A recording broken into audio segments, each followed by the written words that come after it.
यानंतर बातमी साताऱ्यातून आहे। साताऱ्यातून अभिजित बिचुकले लोकसभा लढवत आहेत। 19 एप्रिलला अभिजित बिचुकले उमेदवारी अर्ज भरणार आहेत। उदयनराजेंची उमेदवारी जाहीर करायला वेळ का लागला असा सवाल सुद्धा उपस्थित केलाय। तर निवडून दिल्यास शिवरायांच्या स्मारकाचा पाठपुरावा करणार असं बिचुकले म्हणतात।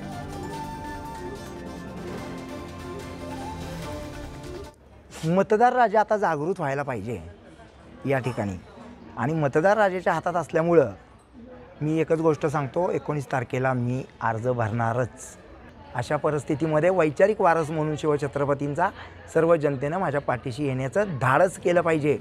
शक्ती प्रदर्शन म्हणजे काय असतं? शक्ती एकतर तुम्हाला युद्धामध्ये दाखवायची असते। 2 रुपयाची दारू पाजून मटणं देऊन शक्ती दाखवली जात नाही। दुसरा मुद्दा राहिला शरद पवार आणि उदयनराजांचं हे हार्डवेअर आहे, आणि मी या सगळ्यांमध्ये एकटा लढतोय। त्यामुळे मला या वेळेला तुम्ही संधी द्या।